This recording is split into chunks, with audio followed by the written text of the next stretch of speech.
Bonjour à tous et à toutes, Mariella Studio, donc logopède spécialisée en féminisation et en harmonisation de la voix. Nous allons faire aujourd'hui donc cette petite vidéo sur la voix impostrice et surtout la recherche de la voix idéale. Comment savoir lorsque nous avons atteint vraiment la voix qui nous correspond ou comment savoir vers où aller lorsqu'on commence l'entraînement de féminisation de la voix. Comment savoir si on va atteindre nos résultats et surtout quelle est la voix qui nous correspond. Alors, j'ai reçu donc pas mal de commentaires suite donc à l'article que j'ai publié il y a 2 semaines sur la voix impostrice, le syndrome de la voix impostrice. J'avais également donc en espagnol fait un live avec une de mes patientes qui expliquait donc son ressenti quant à la voix impostrice, enfin, ce syndrome qui apparaît souvent dans l'entraînement vocal. Donc ce que je vais faire, je vais vous réexpliquer un petit peu le concept de syndrome de voix impostrice et surtout nous allons répondre un petit peu à la question de quelle est la voix idéale, comment savoir comment je peux l'atteindre, etc. Alors premièrement, le syndrome de la voix impostrice est un syndrome qui apparaît donc pas chez tout le monde, mais qui apparaît quand même de façon assez fréquente donc pendant l'entraînement de féminisation de la voix. Et c'est effectivement un syndrome qui mène la patiente vers on va dire un stade vocal dans lequel il y a un conflit qui s'installe entre la voix qu'elle a atteinte ou la manière de s'exprimer qu'elle a atteinte tout au long des séances. Il y a un conflit entre ça et sa personnalité vocale ou sa réelle identité. Alors, pourquoi est-ce que cela arrive?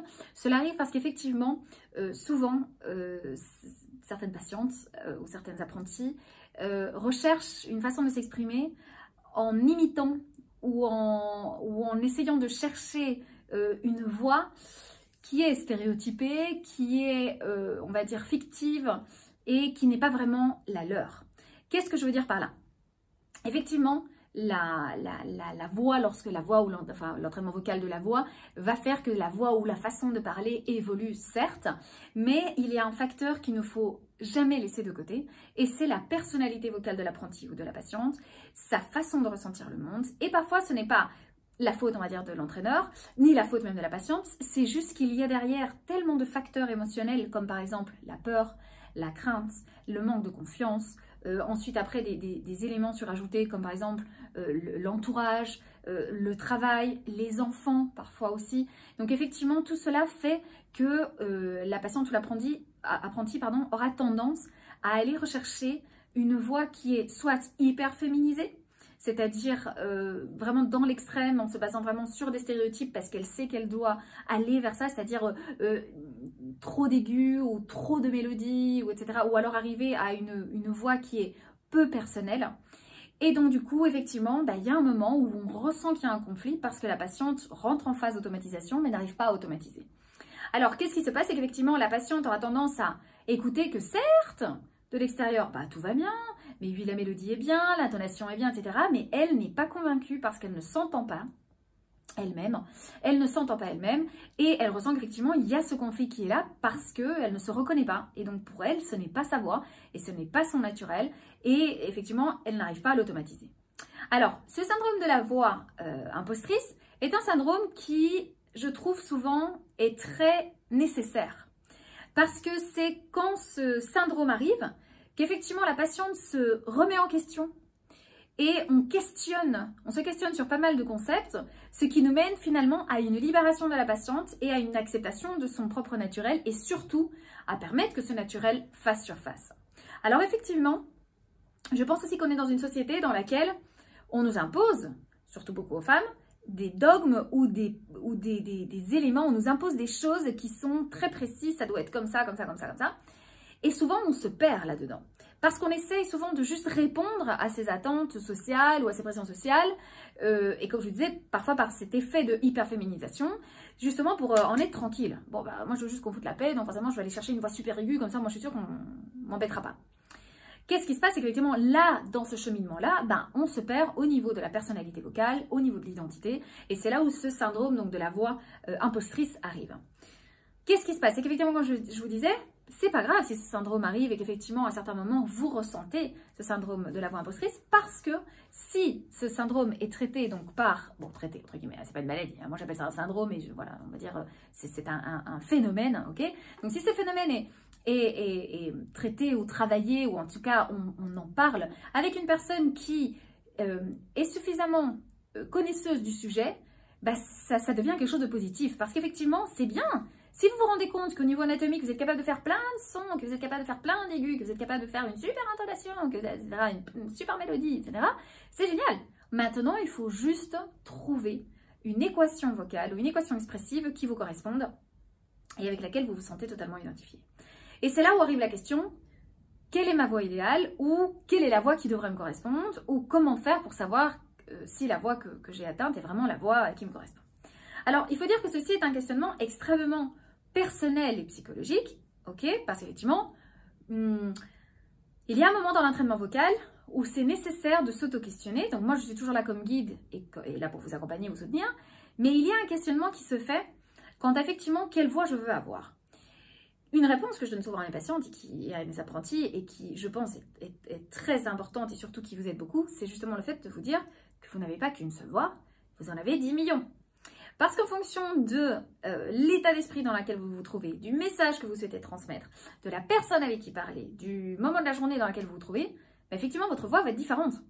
Et vous allez pouvoir forcément dire une phrase, le fameux « Bonjour, comment allez-vous » Vous allez pouvoir le dire « Bonjour, comment allez-vous » ou « Bonjour, comment allez-vous » ou alors « Bonjour, comment allez-vous » Voilà, donc il y a une émotion derrière, aussi une personnalité « Hey, bonjour, ça va? Ouais, cool » Voilà, il y a aussi une personnalité derrière, et il y a une identité derrière.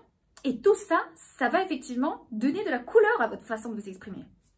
Alors, il ne faut pas penser que la voix idéale, c'est un peu comme Eldorado, je vais y arriver, ou c'est comme le cliché du bonheur, je vais y arriver, une fois que j'y resterai.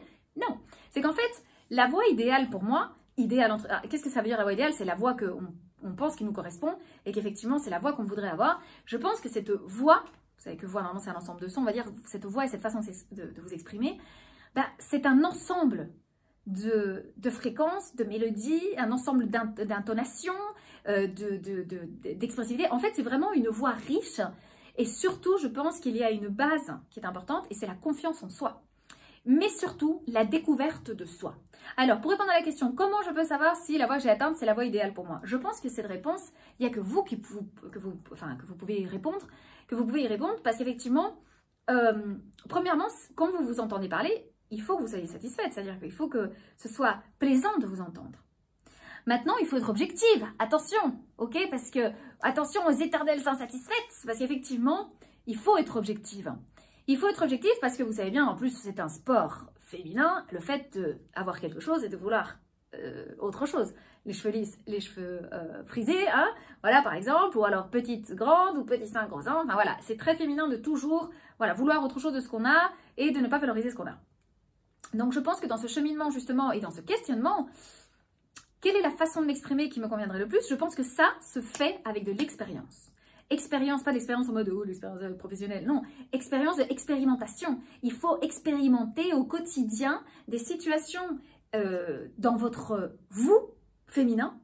D'accord? Donc, je veux dire, une fois que vous avez fait votre passing, par exemple, social, vestimentaire, etc., c'est là où vous allez plonger dans des situations où vous allez avoir confiance en vous, parce que forcément, vous êtes en plein processus de féminisation de la voix, par exemple, et vous allez vous lâcher parce que vous allez connaître votre appareil vocal et surtout, vous allez donner place à votre vous émotionnel.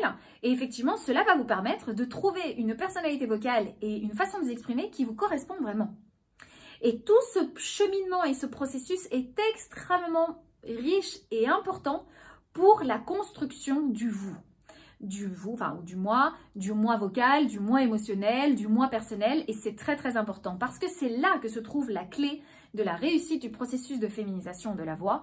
C'est justement le fait de ne pas chercher une voix cliché, mais de découvrir qui vous êtes pour pouvoir savoir et expérimenter différentes façons de vous exprimer pour choisir la façon de vous exprimer que vous voulez. Je pense qu'on va dire ça peut être une puberté vocale, dans le sens, ou une puberté expressive, dans le sens où effectivement on est tous et toutes passés par une puberté, et je pense que les personnes transgenres sont passées par deux pubertés, une première qui ne les correspondait pas du tout, et la deuxième c'est vraiment quand il y a cette transition. Et effectivement dans cette période de transition, cette période de transition est faite pour expérimenter. C'est comme la première robe que vous allez vous acheter, probablement vous n'allez plus jamais la remettre parce que vous vous êtes rendu compte que merde, je suis complètement à côté de la plaque parce que je pensais que ça m'allait bien. Mais nous on a fait pareil, les femmes cisgenres quand on était plus jeunes, on a dû essayer des trucs horribles et nous maquiller d'une façon horrible et nous coiffer d'une manière horrible pour trouver ce que nous aimions. Et il arrive de même avec la voix. Donc il est important d'expérimenter avec cette voix pour pouvoir trouver une voix qui vous ressemble. Je pense que cette voix idéale, cette voix rêvée, Et surtout une voix qui est différente de celle que vous aviez avant parce qu'elle était beaucoup trop reliée à un genre social imposé. Maintenant, en vous sentant libre, en connaissant votre organe vocal, en ayant donc cette richesse et cette potentiel vocal, en vous sentant surtout sûr de vous-même et en ayant cette confiance en vous, je pense que c'est là où la voix, non pas idéale je dirais, mais la voix qui vous correspond vraiment, apparaîtra et surtout votre façon de vous exprimer sera de plus en plus personnelle. Et c'est pour ça que cette évolution vocale continue à se faire pendant des années, même après l'entraînement de féminisation de la voix. Donc voilà, cette réponse de comment savoir si j'ai atteint la voix idéale, etc. et qui me correspond, rappelez-vous que c'est très important que vous soyez capable d'y répondre vous-même, mais pas tout de suite. Sinon, pendant ce processus d'entraînement de féminisation de la voix et surtout en expérimentant avec votre voix au quotidien. Et c'est ça en fait qui va vous permettre vraiment de trouver cette voix idéale ou cette voix qui vous correspond. Donc voilà pour la petite vidéo du jour. Vous savez que vous pouvez donc bien sûr toujours vous abonner à ma petite chaîne YouTube ici en cliquant sur la petite cloche. Vous savez que vous pouvez me laisser vos petits commentaires ci-dessous. Vous savez que vous pouvez me suivre sur les réseaux, donc Instagram, Facebook et tout autre réseau qui vont bientôt prochainement être disponibles. Et vous savez aussi que si vous souhaitez un premier entretien, un premier rendez-vous informatif et gratuit avec moi, donc par Skype, par WhatsApp, par Zoom, n'hésitez pas à m'envoyer un petit WhatsApp au 0034 625 14 46 47. On papote, je vous explique comment fonctionne l'entraînement, je réponds à toutes vos questions. Et voilà, donc n'hésitez pas, je vous attends. Je vous souhaite en tout cas une très belle journée. Je vous dis à très bientôt. Prenez soin de vous. Ciao, ciao.